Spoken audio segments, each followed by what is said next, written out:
Hey everyone, welcome to UrbanU. I'm Tina Beth Pina. And I'm Ari Goldberg. This month, we're at John Jay College. And we've got a bunch of interesting topics coming up, from bees to investigative journalism to a city tour by a CUNY professor. But first, let's check out the newest tenants in Macaulay Honors College, honeybees. Most of us only think of bees when it's warm outside, buzzing around all the spring and summer flowers. But I went to the rooftop at Macaulay Honors College, where buzzing bees are a year-round focus. We did buy them online. So they come in this crate that you can see through. Obviously they need to breathe.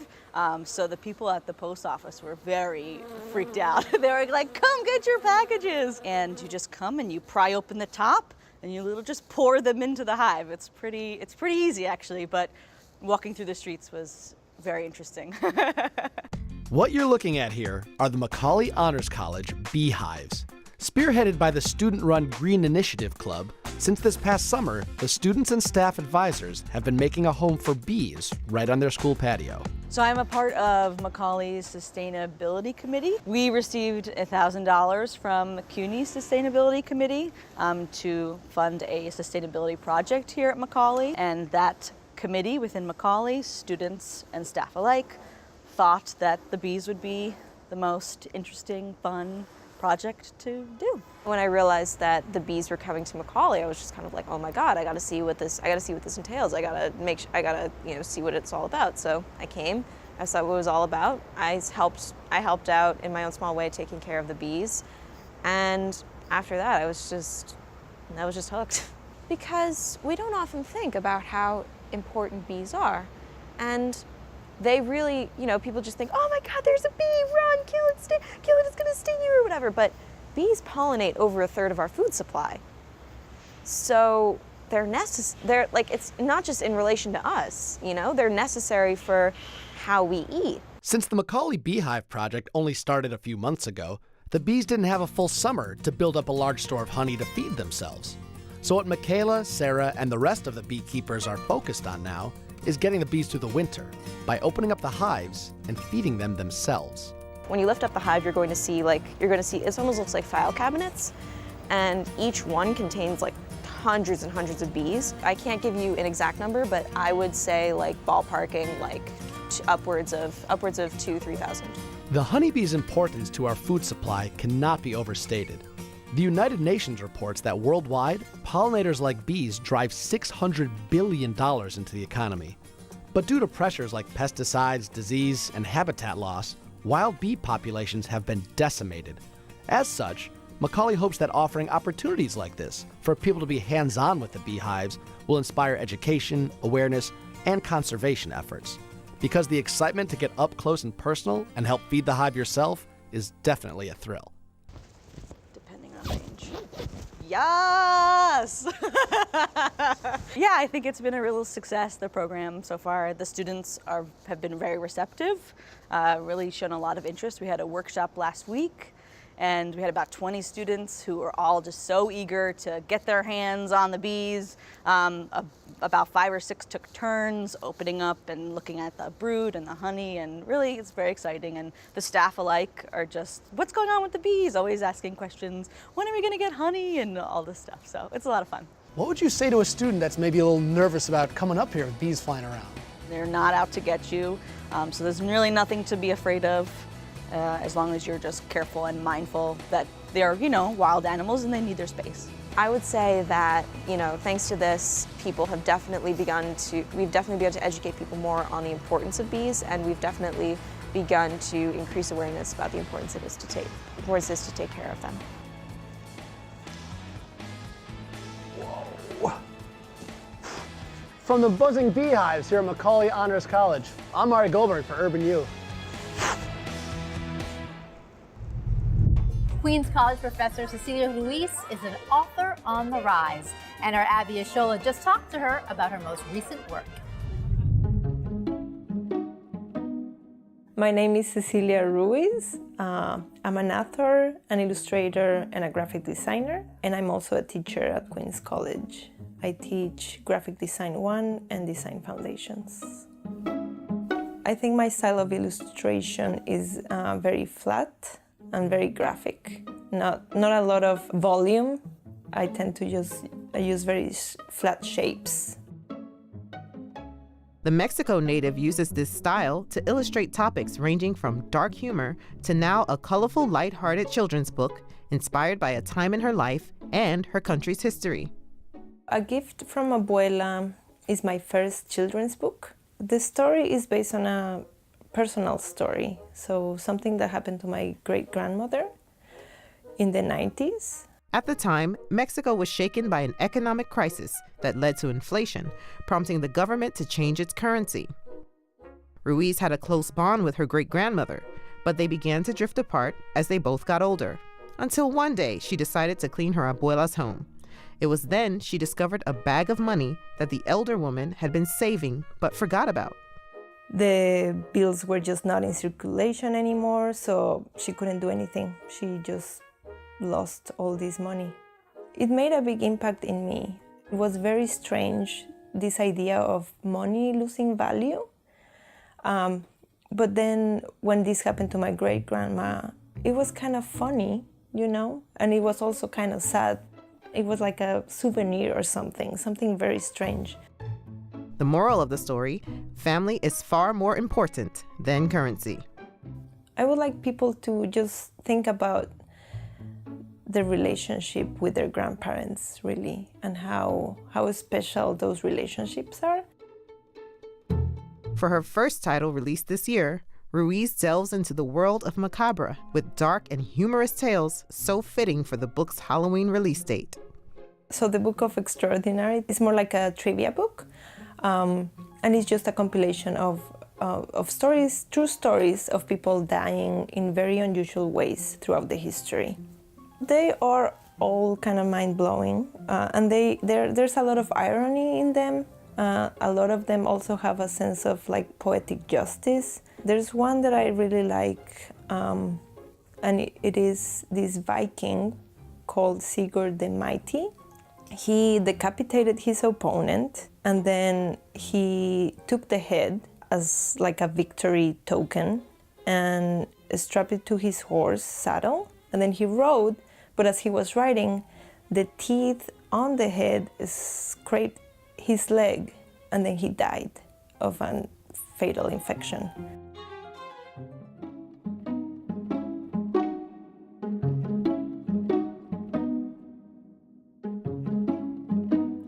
In college in Mexico, I think I had good illustration teachers, and we didn't have that many illustration classes, so we maybe had like 2 illustrations in the entire program. So I always thought that I wanted more.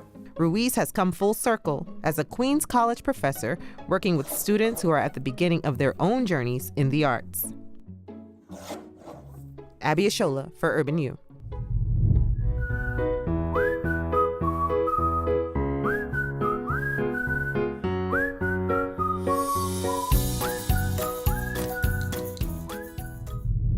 On this month's For the Record, we're taking you back to the 1950s, to one of City College's most famous graduates in all of CUNY history.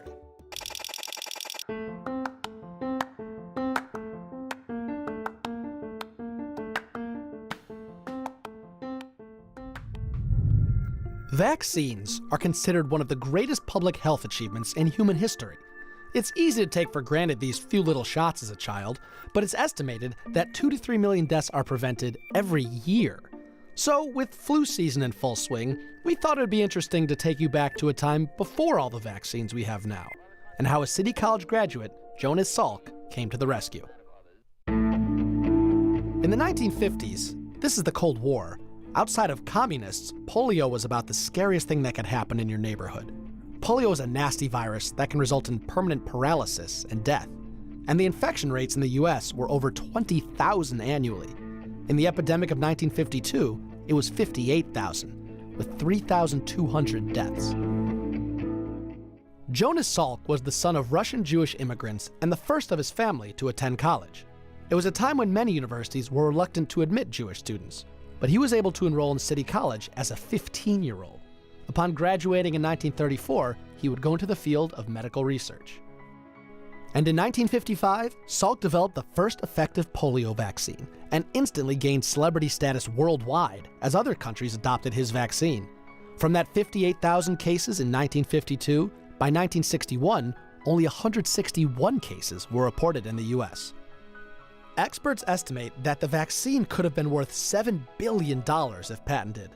But despite accolades from President Eisenhower, awards, and his own research institute, Salk remained grounded as a dedicated public servant. When asked by journalist Ed Murrow who owned the vaccine patent, "Who owns the patent on this vaccine?"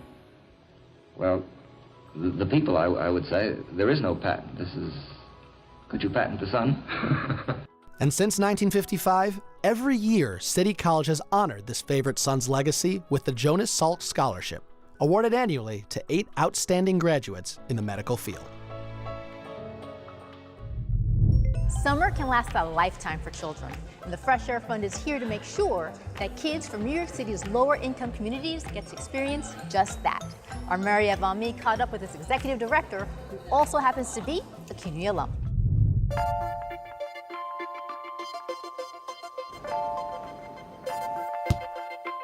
I'm a born and raised child from the Bronx, and I never went away for the summer, right? The summer for me was in my neighborhood. We would open up the street hydrant, right, the pump, and we would go to the library, which was very important. We would get the free breakfast and free lunch program, and I have to tell you, it was great. It was a wonderful summer, right? But I now, as a grown-up, know how much I love being able to escape and see the beauty of the outdoors and have that chance to just de-stress. The Fresh Air Fund started 140 years ago when a New York City minister arranged to send children affected by tuberculosis to rural Pennsylvania, where they could spend time with local families to help clear their lungs. We have an extraordinary number of host families up and down the East Coast, so not just in Pennsylvania anymore, who volunteer to host children from New York City. And I like to reflect and say the public health issue today isn't tuberculosis, but our children are still faced with too many issues, right? Whether it is the intensity of the communities, whether it's violence, or maybe it's the school community, maybe it's bullying, whatever it is, children need a chance to actually have a break from that. The organization also opened 5 different summer camps that are offering free amazing summer experiences in rural areas. Amani has gone from attending camp at 11 to being a mentor for the Fresh Air Fund. I always had counselors that would push me because I was really shy. I didn't like to speak to people. I had fun at camp, but a lot of people might not have known because I was just so quiet. And I would have counselors that would push me and be like, no, go talk, like go make friends, like go do this, go participate in this game. They would try to push me to be more free like everyone else was at camp. And I love to be the person that the kids go like, thank you for showing me this, or thank you for pushing me to do this when I didn't want to, because I was scared or something. Getting pushed to try like high ropes, which is a ropes course where they're on a harness and they have to walk across a tightrope like 20, 30 feet in the air. Some kids, they get exposed to the STEM program where they're like, I didn't know I wanted to be a doctor when I grew up or an engineer, but now I do. Ironically, the summer is completely correlated to achievement and educational gains. And they are because it's about opportunities. When you think about what middle income or upper income families are doing for their kids in the summer, they're sending their kids away to camps, they're sending them into art classes, they're doing trips, they're visiting museums, they're exposing their children to so many things. Well, those things create memories, create the things that kids write and talk about when they get back to school. They create perceptions of what is normal for a child, right? It's a springboard. They're using their summer, what kids have been exposed to spring forward. But the Fresh Air Fund doesn't stop there. It also offers mentoring all year long in its New York City office. We might be helping a child better understand or better learn math, algebra, strengthen their literacy skills. We have children who are on their way to college, so 10th graders, who've all come through our summer camping programs. and they are able to participate in a college connections program. And so we're invested in helping them understand their pathways for college. And we're providing it with an extraordinary number of volunteers who give up their evenings to come and work with our kids. And they stay together for 3 years while they're here. I feel like without it, I might have been like a completely different person. It shapes you to be the best person that you can possibly be. And throughout its 140 years, the organization has also helped bridging the relationship between communities. This idea of getting to know the other is just part of the foundation of this work. And I think that in a moment in time where the national conversation sounds like we're so opposed, we learn that we're so much more similar. And in fact, it really does get to the celebrating of differences. I think it's a solution for the future. For UrbanU, I'm Maria Amy. When a homeless man in her neighborhood died and no one could identify him, investigative journalist Jessica Brockington took it upon herself to find out who it was. Mike Gilliam has that story.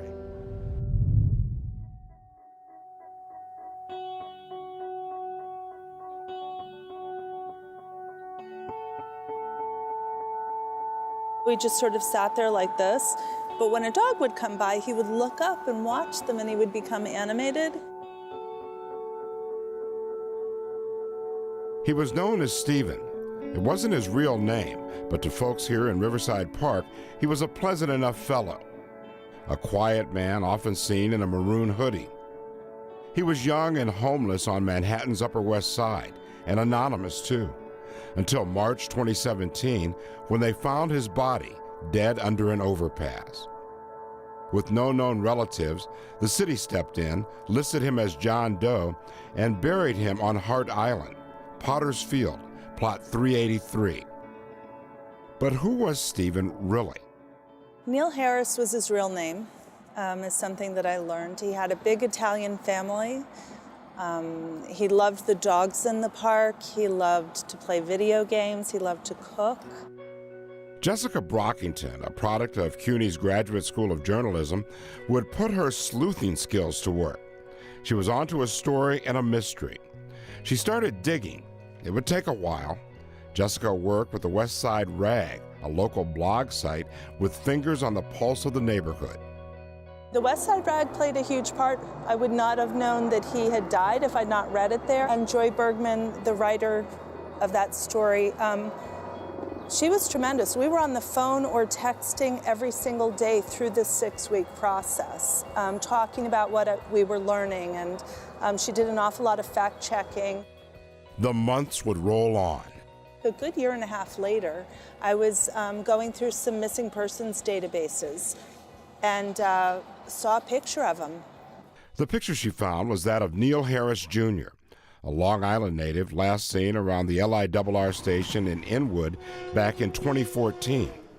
Jessica wondered how his family would ever learn what became of him. So I started Googling the name, started Googling the ID, and started coming up with different places on the internet where his image lived, where his name lived. So went to Facebook because someone had set up a Facebook page for him, read the comments, like who are his friends, who are the people around him. And it was kind of funny to see Neil Harris, that name, on somebody that we had known as Stephen. In scouring Facebook, Jessica learned Neil had a mother, Susan Hurlburt, who had since moved out of state, but had been posting about him on a weekly basis. In her Facebook page, she said, "This is my son, and I'm looking for him." But were Stephen and Neil the same person? The years and the elements had taken a noticeable toll on the stoic man Jessica had come to know. She implored the 20th Precinct of the NYPD to scour their files, the Missing Persons Division, and the Nassau County Police as well. Eventually, Stephen's mom provided a DNA sample. It was a match. Stephen was Neil. His mother isn't waiting for him to walk through the door every day. I think I was really motivated by the pain that I was seeing on Facebook. We can't help him anymore. but we can help his mom. There are plaques now on Stephen's favorite benches in Riverside Park where he had more guardian angels than he would ever know. And Potter's Field, Plot 383, Section 1, grave number 35, has a name to go with it now. It's Neil Harris Jr., age 32, lost but found again. I'm Mike Gilliam for UrbanU. City College Distinguished Professor Dr. William Helmreich loves exploring New York City and writing about the people he meets. So he wrote a new book called The Manhattan Nobody Knows, an urban walking guide. Barry Mitchell tagged along. Hey, look everyone, it's Distinguished Professor of Sociology, Dr. William Helmreich, who's walked so many miles in the 5 boroughs, his Fitbit says, I surrender! Welcome back. Hi, Barry. Where are you going to take us today? I'm just going to show you a couple of locations to give an idea of what it means to write a book, The Manhattan Nobody Knows. How do you find these interesting places? By walking every block. We're in the Village, and we're walking on 11th Street between 5th and 6th Avenue, and one of the townhouses here has a fascinating political history. This was the place where the Weather Underground, a radical leftist terrorist group, built a bomb in the basement, and it was intended to explode at Columbia University's library and at an officers' mess hall in Fort Dix, New Jersey. Why? What did they have against those people? They were protesting the war in Vietnam. This was seen as an effective way to do it. Fortunately, they were prevented from doing so because the bomb they built exploded, killed 3 of their members. Exploded here? Exploded right here in the basement. Wow, when? 1970. While we were talking, Bill started chatting up a passerby. This construction contractor was fascinated to learn that the Weather Underground was influenced by the socially conscious music of Bob Dylan. Do you know why they call themselves the Weathermen? No, I do not. No, it's not widely known, but it was named after a song done by Bob Dylan, which the words were, "You don't have to be a weatherman to know which way the wind is blowing." Ah. Don't need a weatherman to know which way the wind blows. So where are we now? We're on 12th Street between 5th and University Place. And we're heading into Seidenberg's Antiques, a lovely shop, one of the most beautiful in the city. Oh, you're not getting me to go into an antique store. Last time I was in one of these, I nearly started a riot. What happened? I said, what's new? Jack, I want to ask you a question. How did you get into this? How did I get into the business? This business, the whole business. How did it start? My late father founded the business in 1940. I have a son who is in business with me and who has fast-forwarded the business to the 21st century. We have a website. Although this kind of business is not your regular retail business, that you can sell everything online, I think there still has to be some need for a human interaction. You had the dramatic show, the TV show Blue Bloods that was taped here. They obviously had a script that involved some antique dealer. They came into us, they liked what they saw, we negotiated a price, and they were here for like 14 hours with a major crew of 40 people. I don't deal in stolen goods. I'm trained to be what we call an ethnographer. I drove a cab when I was in college. I'm trained to interview people and to get them to talk to me within about 1 or 2 minutes. So you got your own house? Yeah. Does Uber help? You make a living from this? Yeah, definitely. And before they know it, they're in the interview. They don't have a chance to say, don't bother me. Barry, I'm going to take you into the classic coffee shop at 56 Hester Street. You're going to feel like you're walking into a 1950s time warp, I guarantee it. In the 70s, this was still a little bit of a Jewish neighborhood, but it was also a Puerto Rican neighborhood. Yeah. It was also a Chinese neighborhood. How many years have you been here? 42 years. 42 years, that's a long time, and you've seen a lot of changes. I also grew up here in the neighborhood. My wife is Jewish. She was born in Brooklyn. Yeah, my son has a girlfriend. She's half Italian, half Palestinian. It's like a UN, and that's what the Lower East Side is like. It's always been, growing up in that environment, you come to realize everybody's basically the same. What's the name of the book again? The name of the book is The Manhattan Nobody Knows. It's a paperback. It's got photos of every one of Manhattan's 27 neighborhoods. Always great to see you. Dr. Bill Helmreich, and you're watching UrbanU. And to end our show this month, we're going to leave you with a performance from John Jay's own Universal Image Dance Team.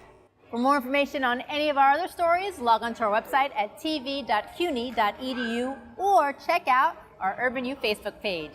Enjoy!